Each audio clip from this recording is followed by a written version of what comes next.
Okay. Well, here we are, Eric. Today we're going to be talking a little bit about the stories we tell ourselves. Oh, this is going to be good. I know. What's the first thing that comes to mind when you hear that? Story we tell ourselves. First thing that comes to mind is what's the narrative inside of me? Like an external stimuli happens, an event, just an interaction, and it could be anything. Yeah. And then something happens in me. Something happens out here, whatever that is. Something happens in here. And that's the story inside of us that we're telling ourselves. That's the first thing that comes to mind. Comes to mind. Okay, yeah, how about for you? What's your first thing? My first thing when I hear you say that is, wait, you mean we're not really objective? Right. Right. Fair enough. Something happens out here and there's not an absolute truth that happens inside. Right. No, we're not objective, are we? We have scripts and things that we say to ourselves about the external thing that happened. Right. Right.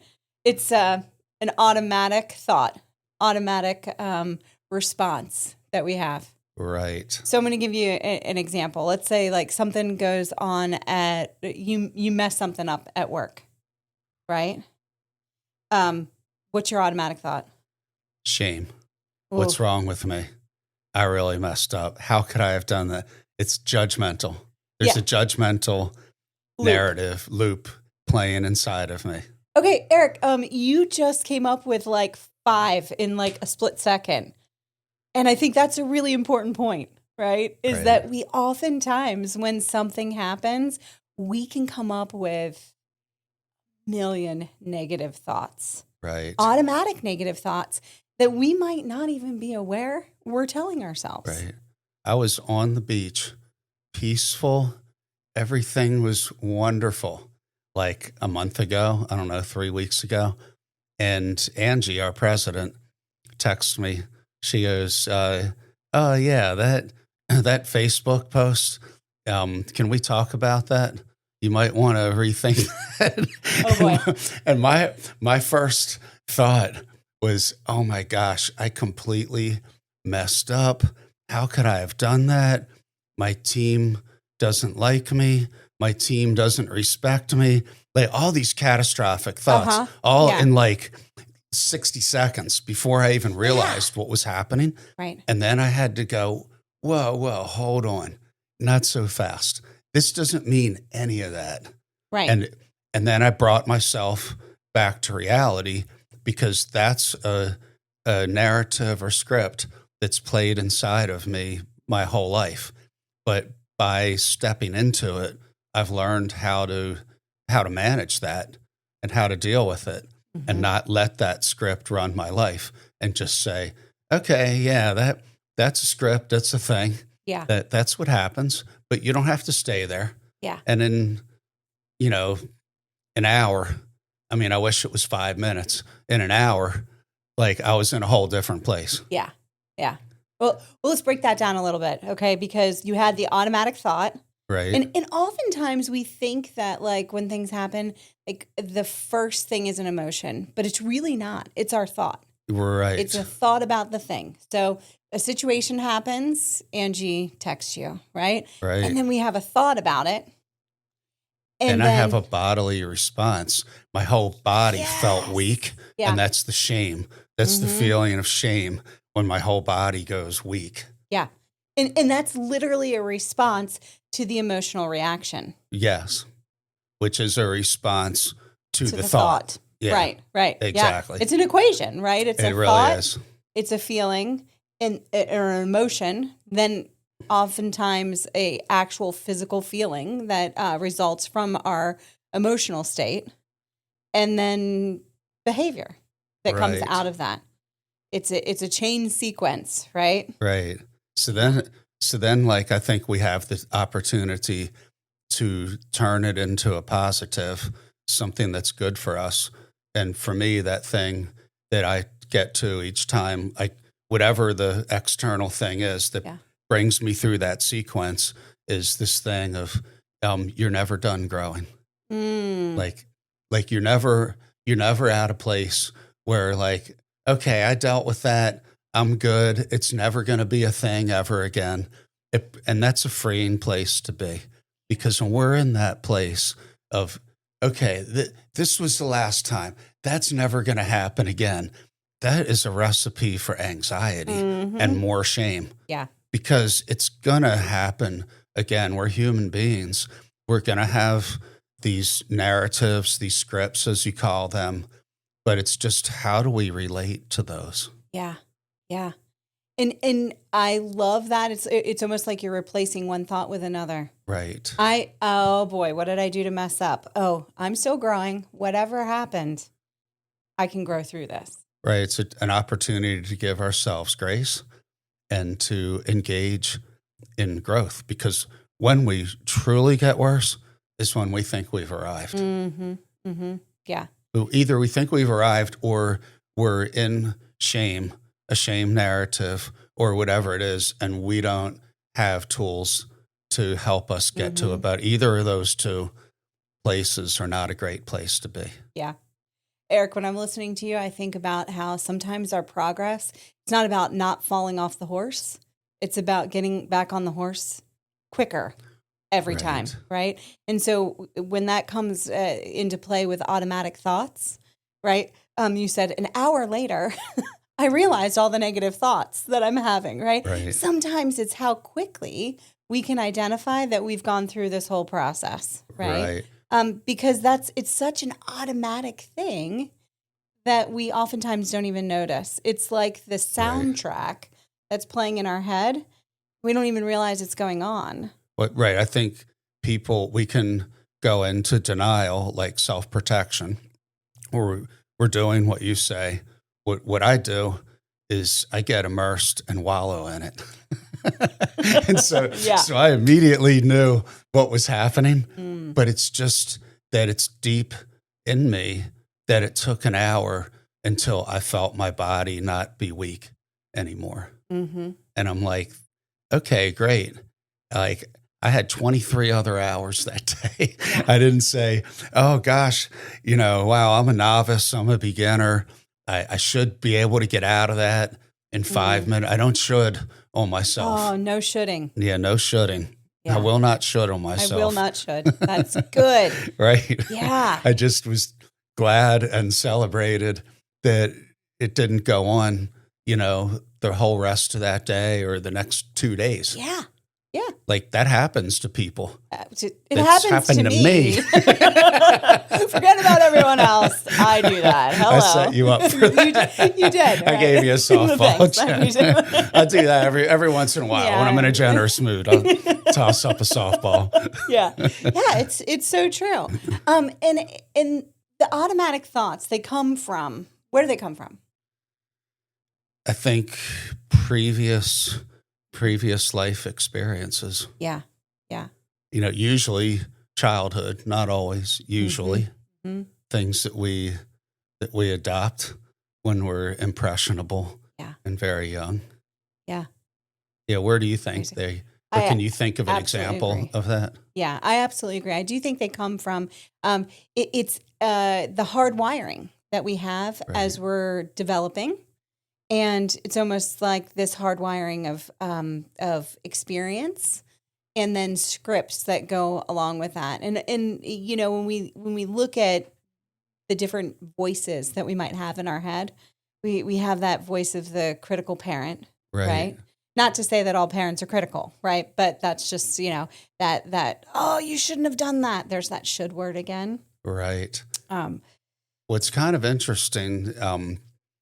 Like, for me personally, I probably, like many people that have scripts playing, I grew up in a great family. Like, it wasn't this awful, terrible childhood, but even a good childhood, it's not perfect. And there are dynamics. It's like nothing's all good or all bad. Oh, yeah. So in real life, there are certain dynamics that aren't healthy for us, or that we internalize in unhealthy ways. Maybe it comes from within, not always from without. And so for me, like, I grew up with 3 older sisters that were a lot older. And I was the only boy and the youngest by 4 years. And so we had this big 1970s station wagon. And it wasn't like these cars nowadays where the very back has seats in it and it's comfortable. This Right. was a hard metal like flooring. Uh-huh. And he had the front seats, the middle seat where my sister sat, and then me and the dog sat on this hard metal, goodness, right? Yeah. And so it's probably why I love dogs so much today. Is my dog? It was always me and her in the back, me and her doing everything together. And so a narrative ensued that I'm invisible. And I'm sure if I could watch the movies of my childhood, I know I wasn't invisible. My mother said when I was born, my sisters were so thrilled to have a baby brother. I remember all 3 of my sisters at different points in childhood sitting, bringing candy to my 9-10 Little League baseball games and giving it to my teammates. Like they were engaged. They're amazing sisters. My parents were very involved, but somehow this narrative was playing that you're invisible. And so that's something today that I'm aware of. Yeah. And it's very freeing when you have a grasp on what the narrative is, because I look back, it wasn't always that way. The narrative's playing, whether we acknowledge it or not. Right. And so I'm like, what does somebody do who thinks they're invisible? They can either hide more or they can try to get affirmation and not feel invisible and get things from people. And so, like, when I look back decades, there were times where that characterized my interactions. I was trying to get validation from people so I could feel like I'm not invisible. And so a shift happened for me as I embraced that, that's the narrative playing. A shift happened where I'm like, I want to be able to interact with people in a way where it's about what I can give them, or I can learn to get for myself, give to myself the validation I need, but give something to people in interaction. And as I've stepped into that in probably the last quarter of a century, it's so, what's the word you used before? Life-giving. You feel alive. Yeah. You feel so much more alive. Yeah. Like I can truly, the idea of interacting with somebody with no agenda. Yeah. Because that script. And free from the script. Right. The script dictates an agenda, and we're not free when the script is doing that. Yeah. So good. So good. Okay, so let's just back up for a second, right? Because something you said just triggered a thought for me, is that we love to validate our scripts. It's a cycle, right? Right. We have a script that maybe was built on, our past experiences. And then without even knowing it, we will see the world and validate what our script is. Right? Give us an example of that. Yeah. Okay. All right. So, vulnerable. Here we go. This is an example I oftentimes have used when teaching some of these things. Is the kitchen sink. Okay. I have a thing. I love to have the kitchen clean before I go to bed. Yes. Okay.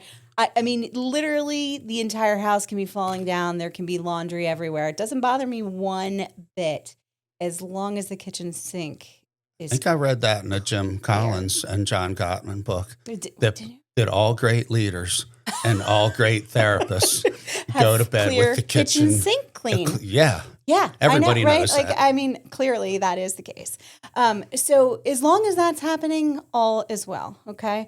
But what inevitably happens is that I go to bed and the kitchen sink is clean. Oh, I see what's coming. And in the morning, magically, someone in my household, and I'm pretty sure I know who it is, has gotten up for some sort of midnight snack.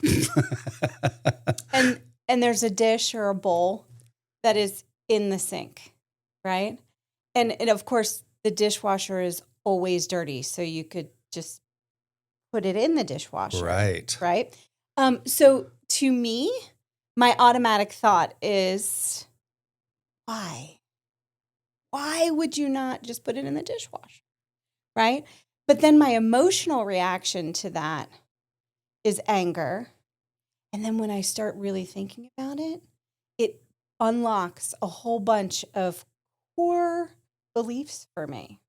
Wow. Such as My time is not valuable. Oh, If it was, you wouldn't be expecting me to dishes after I already did them, right? So my time's not valuable, and if my time's not valuable, maybe I'm not valuable. And if I'm not valuable, then maybe I'm not lovable, right? And so all of those then lead to me starting to have a bunch of emotions. Yes. And responding to something that it's just a dish. Let's step back. It's just a dish, right? Right. Wow, that is a great example of how that all works. Mm-hmm. And I think you spoke for pretty much all of us, that we all have the ability or even tendency that unchecked, that kind of unchecked, a narrative can play out. And I just, like, on a separate note, want to take a stab at what that midnight snack was not. What it was not. It was not leftover tomahawk, because that man, John, your husband, he has never not finished a tomahawk. That's right. So it had to be something other than a you leftover. wouldn't even need a dish for that. A leftover tomahawk is an oxymoron with your husband. That's right. It's usually a bowl and a spoon with a little bit of milk. And you think, is that really? right? How Cereal? did this happen? Yeah. That's a great midnight snack. Mm-hmm. Mm-hmm. And it's one that leaves our marriage in a precarious position sometimes. True. Right? Because then I'm seeing a dish and he's seeing a dish, but the automatic thought that goes along with the dish that leads to the emotion that then leads to me thinking, is our marriage okay? Right? Right. Which I know sounds ridiculous, but because it could, unchecked, right, really trigger a core belief about myself of being maybe not lovable. Right. And I'm laughing because we all have that same tendency. We've all done what you're sharing happens. Mm-hmm. So I'm curious how, if it's a progression, my time's not valuable, maybe I'm not valuable, maybe I'm not lovable, maybe my marriage isn't great. Right. How do you pull yourself out of that or manage that, or what happens next so that you don't live there? Yeah. Well, so one of the pieces of that is obviously some good conflict resolution. Right. So we talk about the dish and what it means to me, and the thoughts, rational or not, that result from that situation. Right. Oh, I like that. That's vulnerable, and it's also here's a new word we'll throw out there. It's honoring to yourself what's happening inside of you. Yeah. Instead of like shaming what's happening inside of you, you're honoring what's happening and talking about it in a way that's honorable to the other person. Yeah. Not like accusatory or putting them down, but just here's what's happening in me. For better, for worse, rational, irrational. Yes. I'm just bringing me. Yes. I love starting off my conversations in those vulnerable moments with, I know this is probably not rational. So disarming. Right. Because, the reality is that I'm seeing it from a subjective point of view, which could, in fact, be influenced by my own core beliefs. Right? Right. Humble, inviting, disarming. One phrase. I know this might not be rational. Yeah. Communicates all of that. And it changes the whole conversation. Yeah. And it's better for us inside. Right. When we're communicating in healthy ways like that. Yeah. And I don't want to say either that the reality is that we have to also do work on ourselves, right? We Right. got to work on that core thing of I am lovable and I'm worthy and all of those things. But the automatic thought, right, of being able to recognize that sequence of events that is Right. happening is really life changing. Right. All right. So, what do you think are some of the common people listening to this? Yeah. Common narratives that play in a lot of people's heads. Oh, We've yeah. both sat with a lot of people and heard their stories over our career. Mm-hmm. What would some of those be? Yeah. I think probably the one that I hear the most is I'm not worthy. I'm not lovable.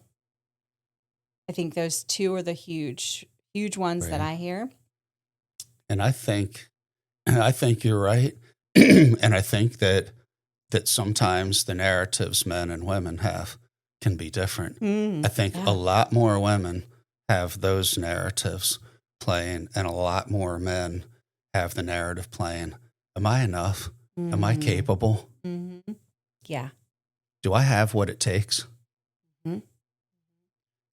I forget which leadership book it was in, but the reality that every successful man, to some degree or another, feels like an imposter. Oh, yeah. I got to this spot, whatever it is, I'm lead garbage collector, whatever this position. I got here just because I was in the right place, the right time, or somebody liked me. I really am not as capable as what people think I am. Mm-hmm. Most men live with that kind of narrative. Yeah. And I think most women or a lot live with, am I lovable? Do I have value? Let's go back to the one that you just said, though. What's the emotional result from that unchecked? Fear. Mm. Most men live with a lot of fear. Yeah. I'm one little hair away, one circumstance out of my control. I'm that close to being exposed. Yeah. Fear of being exposed. That whatever that is happens. This whole thing crumbles. Mm-hmm. And then everybody's going to see me for the incapable loser that I am. Uh-huh. Yeah. Well, and so here's the other piece of this is that sometimes there's this self-fulfilling prophecy that can happen if we aren't working on those things. Right. Right? So you have the thought, right, that you're not good enough. Then you have the feeling of fear. And then the action that comes is then in a response to the fear, as opposed to a response to looking at something objectively, right? So the action might be very different because it's based out of fear, which sort of sets you up for failure. Right. Which then reinforces the I'm not good enough. And then it's a self-fulfilling prophecy. Right. Yeah. What do you think? So if there's some men or women watching this who can relate to that, Yeah. what do you? Let's talk about some steps how a person could manage that. Yeah. I'm going to be found out. I'm going to be exposed because I'm not as good as they think I am. Yeah. Yeah. The first thing that comes to mind is giving yourself some grace. Right? What if that's true? What if you really aren't as good as they think you are? Right. What's going to happen? I get better. Right. I work on it. I invest in some resources to learn more about it. Yes. Right? We find the pathway to success or growth, as opposed to going, "Oh, that's true." And That's great reframing. Like the first mindset of, "Oh, that's true. I'm doomed." That's what I'd call a fatalistic mindset. Yeah. And the other, you're suggesting, if I had to put a word to it, I'd say it's a growth mindset. Mm-hmm. We're giving ourselves permission to be in the growth process. Mm-hmm. And I think, for one, when I find those thoughts coming and I go down the road that you're talking about, is I think about how failure has been a springboard to success. And I'll never forget, I was in So these are just examples for people watching of places I go that help me, because I have these thoughts sometimes like anybody else does. I was at an overnight basketball camp, 11 years old, and it was put on by Wes Unseld, who used to be the center on the Washington Bullets back then. And he'd bring NBA players in, 200 campers for the whole week, and they gave us a player's manual. And it was all this, basketball plays and fundamentals. And in the back, I think I still have this in my attic. In the back were motivational things. And one of them was a whole sheet that was like, defeated for Congress in 1846, failed at business 1847, got divorced 1848, whatever. You got to like 1860, and it said elected president of the United States of America. Yeah. And it was Abraham Lincoln. And I was 11. Maybe some people watching this have heard that. They knew where I was going. I didn't know where it was going. I'm reading and I'm like, why are they putting this in here? Yeah. And I get to the bottom and I'm like, here I am almost a half a century later. And I remember it like it was yesterday because something ingrained in my brain in that moment that said, oh, okay, to be a success, you're allowed to fail along the way. Yeah. And the idea of failing well. Right. I'm gonna. Sometimes in therapy, we work on that, right? Yes. Like I'm gonna actually engage in activities that I know I'm gonna fail at, right? Maybe things that are a little bit lower risk, right? because it's so freeing. Yeah. Then you realize nothing bad happened. Right. And it's okay. And guess what? I learned something along the way that I'm going to be able to use in the future. Right. So I think one of the other things I do is I take it a step further and I take inventory of my own failures. And I'm like, wow, I'm not any different than Abraham Lincoln. None of us are. We all could make our list. And I'm like, okay, so it becomes less scary to me. Yeah. Right. Like when I was in college, I just realized 10 years ago that I failed out of college. You just realized? I just realized it 10 years ago because when you fail out of a state school, at least back then, the letter doesn't say you failed out of college. It just said your status changed. You're not considered technically, use word, technically you're not considered a full-time degreed student anymore. Your designation has changed to continuing education student, and you can register for classes on this day. That's it. I read that. I'm like, oh gosh, I probably should have tried a little harder last semester. And I'm like, all right, don't forget this date. You're registered for classes this date. Yeah. And life went on. I passed the classes. My status changed, et cetera, et cetera. But that's one of the things I look back to, and I'm like, you know what? It's okay to have failed along the way. It's what you do with it. Yeah. So I think for that narrative of, okay, I'm in over my head, I'm not as good, like the things you're bringing up, I think are so key because it makes it okay. Your answer is, okay, so what? Like it's not the end of the world, and I'm in process. I can get better. Yeah. How about for you? Are there any others that you would add to it? What things that work for you when you're to pull myself out of that? Yeah. I think I remind myself that almost every man deals with this. Like I'm not different. And then I also remind myself of the alternative. I'm like, okay, I can manage this. The alternative might be that I think I'm so great and superior that I have no insecurities. And I'm like, all right, that would be a train smash. That would not be a great. And so I'm like, all right, at least that's not where I am. Yeah. So the future looks good for me. Eric, I cannot tell you how many times as I have like gone through different stages of life, like, getting married and then school and parenting where I've looked back and I'm like, this is so unique. And then I go back to the textbook and I'm like, I'm textbook. Right. I'm textbook. Right. Like, you can literally look at the transitions, the challenges, and all of those things and go, this is textbook.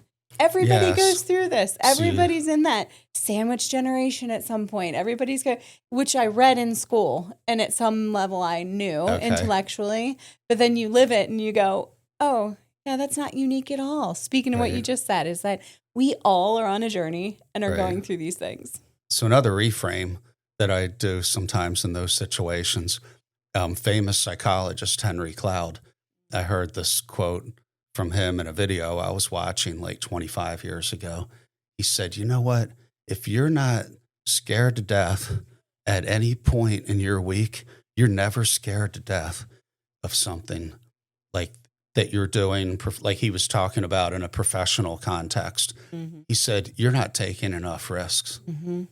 And so that always stuck with me. And I'm like, if I feel insecure or scared, like it's become a saying in our company at Safe Harbor, Jen, you've never been clinical director of a company this big. Mm-hmm. And then tomorrow, the same thing is true because we're growing. Mm-hmm. I've never been the founder, CEO of a company. Every day I wake up with that reality. And so Henry's quote, I use that to affirm myself and say, yeah, the fact that I reframe the fear. Mm-hmm. Yeah, the fact that you feel some level of fear, it's because you're badass enough to try to push the needle forward and do things you've never done before. Like that makes you, a badass, not like somebody who's, fearful and incapable and all that. So I completely flip it with the help of that quote. Yeah. And then I feel like empowered. Yes. Yeah.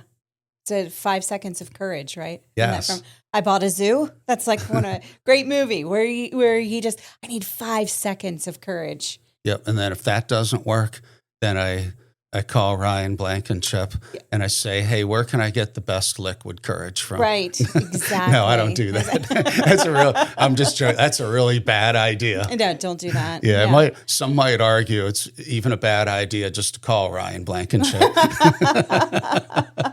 I don't know about that one. I'm just kidding. I'm not sure. I'm kidding about that one too. That's a great idea. That is a good idea. To use alcohol to cope with our fear. That's a bad idea. That's a bad idea. Yeah. I do like the idea of calling a friend though. Yes. Because I do at times when I have a consistent thought, automatic thought, that I recognize as something that, I often fall into this one. I'll call a friend who knows me well and who can be like, Jen, you tend to think that. I'm going to reel it back for you. Like, is that reality? Right. And they'll help me reality test that thought. Right. I think that's crucial, having trusted voices that are, to use Brene Brown,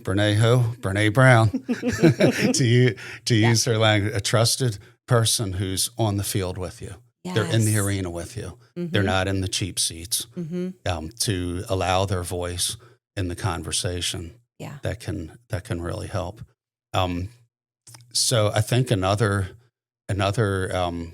modality I use, and then I want us to look at the narratives women struggle with and talk through some of those.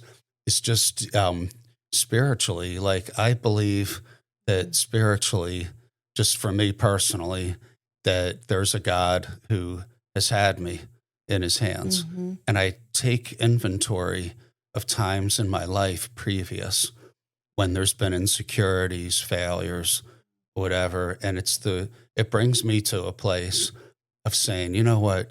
God's been with me through the good and the bad. Mm-hmm. God's been faithful to me. God's with me now. And that gives me that extra boost to feel like, okay, I can face anything. If that's true, then regardless of how this plays out, I'm going to be okay. Yeah. So let's talk about women for a minute, or any people dealing with, I'm not worthy, I'm not lovable, those type of narratives. Mm-hmm. Mm-hmm. Yeah. Yeah. I think that is so pervasive. And oftentimes, like we were talking about, those self-fulfilling prophecies, right? Right. Is that oftentimes we will have the thought, I'm not lovable, right? And then our response will be that we start feeling down, or maybe we start feeling depressed, and then we isolate ourselves. That's the behavior, right? Right. And then we isolate ourselves, and guess what happens?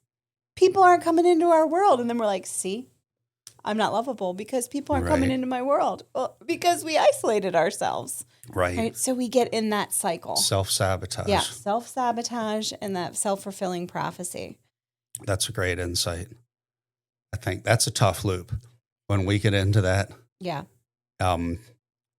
So what are some practical advice on how do you get out of that loop? Yeah. Yeah.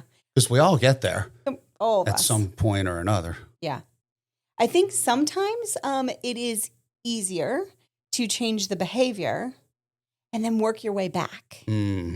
So if we look at it in the sequence, right, we have the thought, the feeling, and then the behavior. Right. But sometimes it's easier to change the behavior, to change the feeling, to get to the thought. I think you're right. So sometimes it's, I don't know if you've ever had this experience, but I will push myself to engage.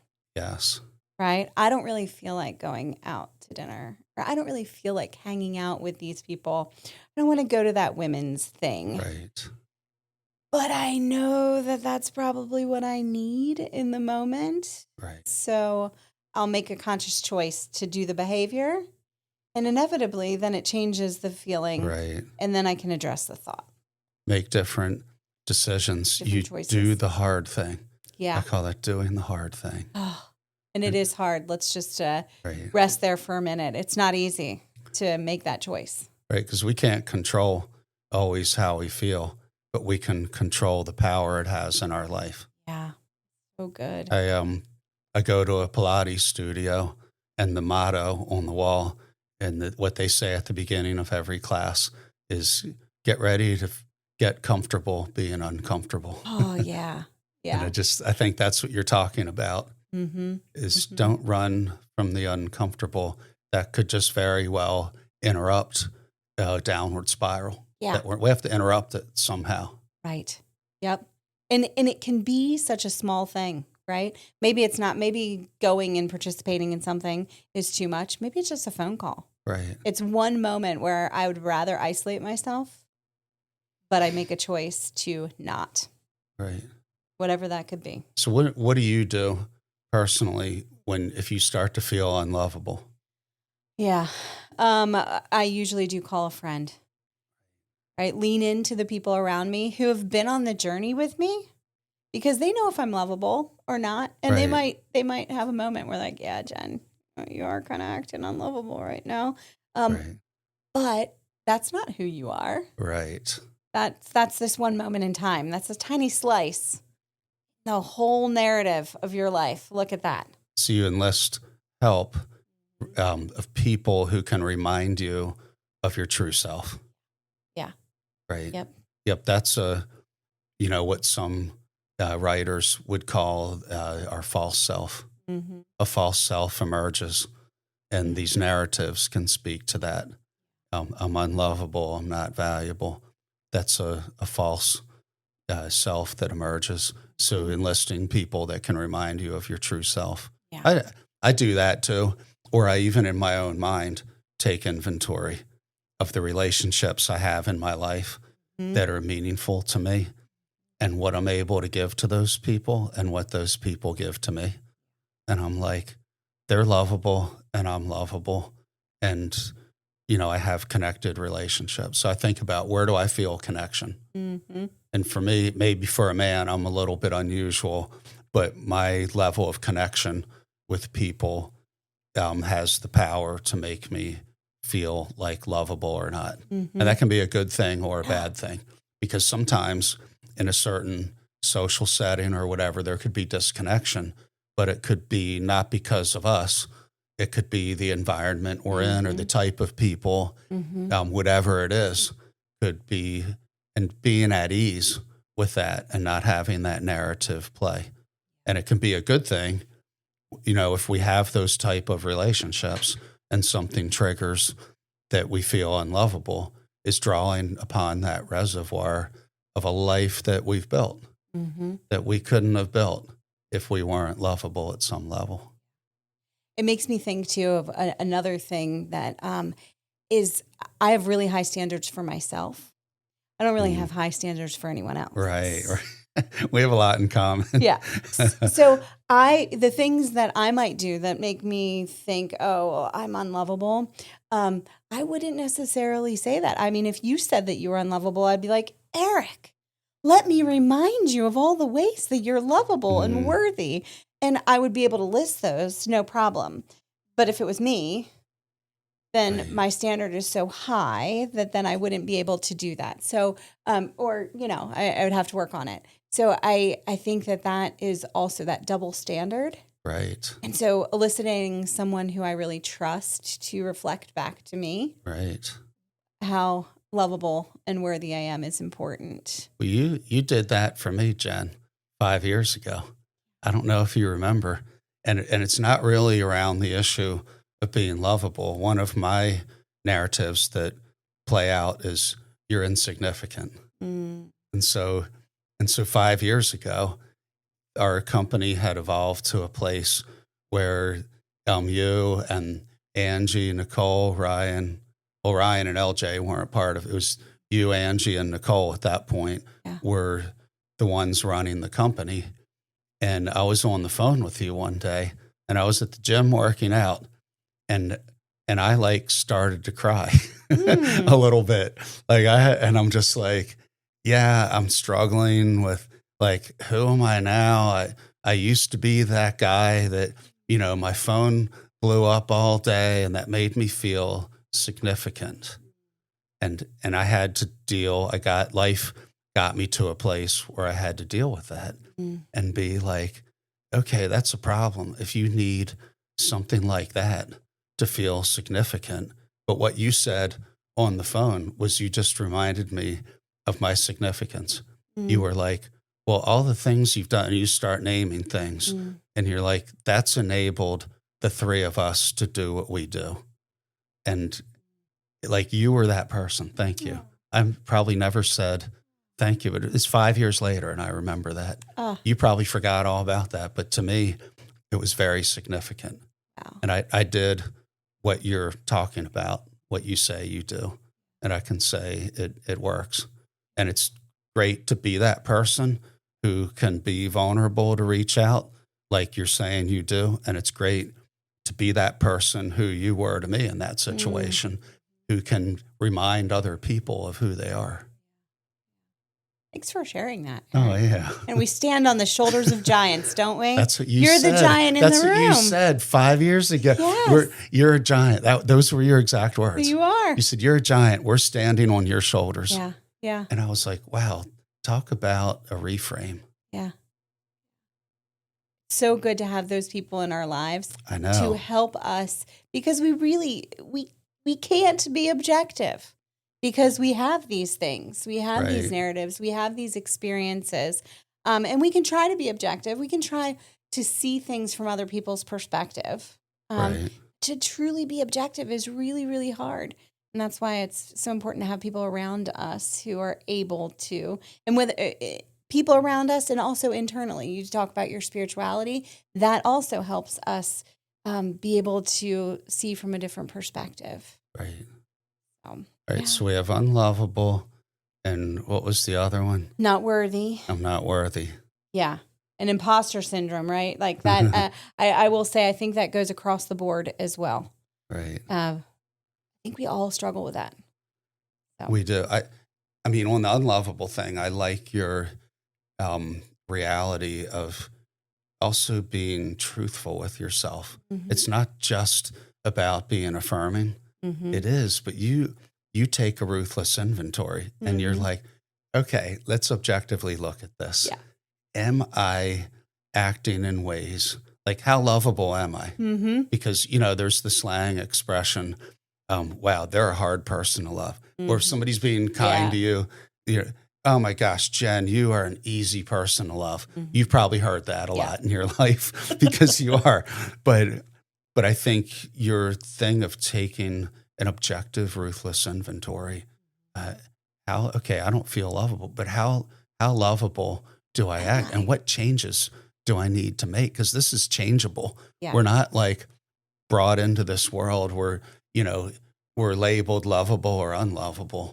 Like some of this is in our control. And so I like that, the affirmation mixed with reality, grace and truth. Yes. That is so good. And again, I think it comes back to what we were talking about with the failure piece as well. I just really appreciate being able to fail well. I was thinking about a long while ago, I did yoga training. And the first thing that they did was they said, okay, you're going to run this class and you can't say any of the poses except for in Sanskrit. Except for what? In Sanskrit. And I was like, I'm sorry, what? I don't know them. And they're like, yep, get up here. You're going to fail great. What is Sanskrit? It's like the language it was originally in. Oh, wow. So all of it's just completely different. So you can't just say, I'm going to do downward facing dog, right? You have to say the proper name or what it is. And so we would stand up there and we would butcher it. Oh, man. Horrible. People would have no idea what they were supposed to do. Right. And at the end, you're like, okay, you know what? There's no way that I could do worse than this. From here, we will get better because there's no way to be worse. It was really bad. So help people to get over their fear of failure because you were destined to fail. All right, pop quiz. Okay. What's the correct way to say chaturanga? I have no idea. Oh my goodness. I'm not a good chaturanga-er. Chaturanga. I always loved that word when I took yoga a few times. That word cracked me up. So that's been in my back pocket. I've been waiting for a chance to use that word. Someone's going to watch this podcast and be like, let me write in and help. Right. All right. Moving on from chaturanga. Right. What about the idea of not feeling worthy? Let's talk about what are some ways you coach people to manage that, or that you personally have dealt with when you don't feel worthy? Yeah. Well, I think that's one of the ones you have to define, right? What is worthy to you? Right. Like, what is worth? Like, what are the things in your life that you think are worthwhile? And then how are you contributing to those things, or how are you not, right? Like, let's define that, because we say worthy. And we're like, what does that mean? Like, I'm a good mom, and I'm a partner. Like, how do we define worthy? That's what I love about you, substance. You dig in for substance. Yeah. And say, okay, it's not enough to just say, I'm a good mom, I'm a good parent, I'm a good dad, whatever. What makes me a good mom? Yeah. That's substance. Yeah. That's where the worth is. Maybe the way one person is a good mom is different than how another person is also a good mom. But it's self-knowledge, knowing those strengths you bring to the table. And I think that's an amazing strategy. That's what I do when I start feeling like I don't have worth or value. I'm like, okay, well, let's analyze this. What do people in your world say that you bring to them? Like that is worth, in a sense. Yeah. And I think it also goes back to something we've talked about before, is the identity piece. Like, who am I? Not what I do. Right. Who am I? And where do I derive my identity from? Oh, it's exactly that. Because then if I tap back into that, it relieves me of a lot of pressure to do everything perfectly. Right. I've never liked the thing of like, all right, I'm just going to tell myself that I'm worthy and tell myself that enough, and then I'll believe it. Like Right. something in me craves that substance. Mm-hmm. I need to know, but why? Yeah. What is it about that's unique about me Mm-hmm. that brings worth or value to the world, to other people? And if there aren't those things, then maybe I should figure those out. Yeah. And start being, we all get to choose the person that we're going to be Mm-hmm. to some degree. Yeah. And it also allows us the freedom to say that I don't have to be everything. Right. I can pick what I feel would make me worthy, right? Right. And then I can focus in on those things. But guess what? I'm never going to be the best sports player. I know you're surprised by this. That's shocking, Jen. I know, right? I mean, I am really good at volleyball. Not really. I usually knock people out when I play volleyball because I'm so bad at it. It's never going to happen. So if my kids are looking to me to be the sports mom who's going to show, be like cool because she can do something, that's never happening. Right. But that's not my identity. Right. There are so many other things that I do bring to the table. So being able to make conscious choices about that, so that I don't feel unworthy because of things that aren't even in my definition. Right. It's back to identity. Yeah. I don't have to be everything. This is who I am. Yeah. I'm bringing these unique strengths to the table that define me, and I'm not going to sweat the other ones. Like, I don't lose any sleep over that I'm never going to be a ballet teacher. Shocking, right? It is You shocking. thought that was probably my I thought it dream. was on the list. But Right. It's not. In fact, it's not on the bucket list. It's not on any list. Mm-mm. Yeah. But I'm okay with that. Right. And there are lots of things like that. Yeah. That especially the older I've gotten, I've become more comfortable with having lots of things on that list. Mm-hmm. All right. What else? What else about scripts and narratives that we're going to cover? Yeah. I think that just kind of like summing it all up, right, is it's really important for us to acknowledge what's actually happening in our heads, right? Those automatic thoughts, being able to slow down enough to realize that they're happening. Right. Because again, if they're a soundtrack in the back of our head, they're going on all the time, like you said. So we don't necessarily even consciously acknowledge that they're going on, but they're impacting us and our feelings and our behavior. So I think that's number one. Self-awareness. Just that self-awareness of that they're happening.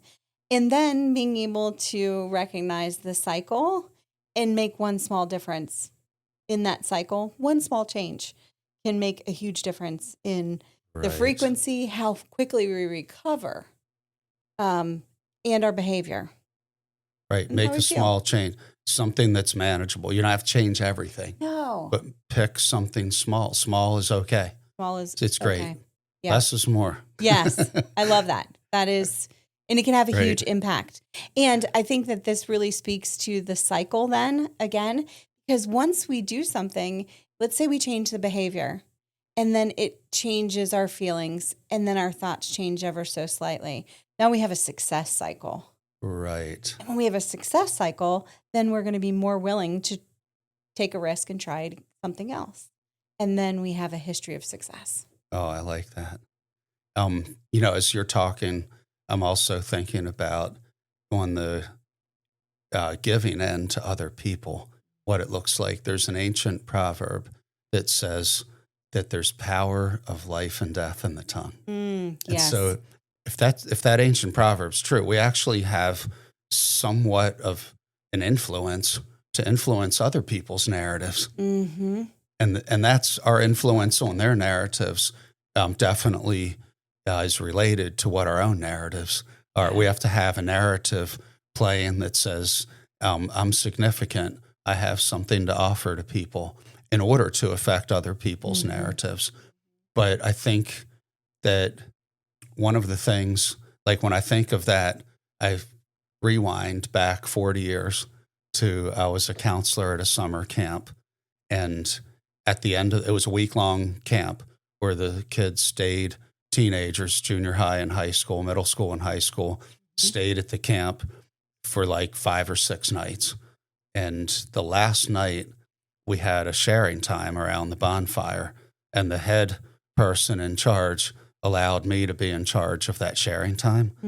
And 40 teenagers started opening up and pouring their hearts out around that campfire.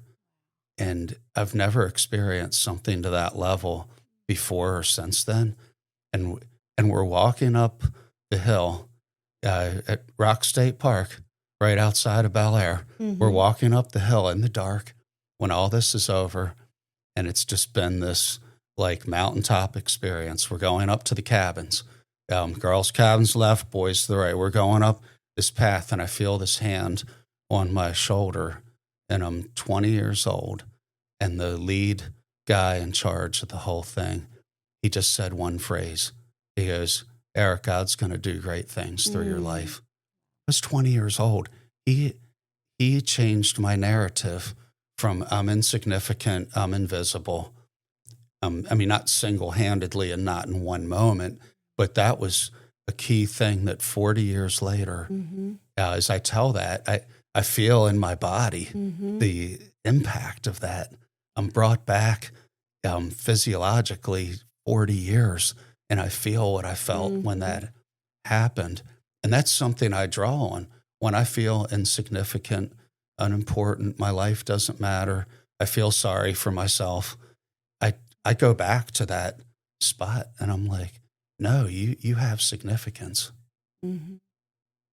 So I think there are we've been speaking to a process, but there's these moments in time that get incorporated into the process. And I think it's really good to go back and say, okay, what were times that I knew I was lovable? I knew I had value. I knew I was significant. I knew I was enough, whatever the narrative is, and revisit that and reabsorb that.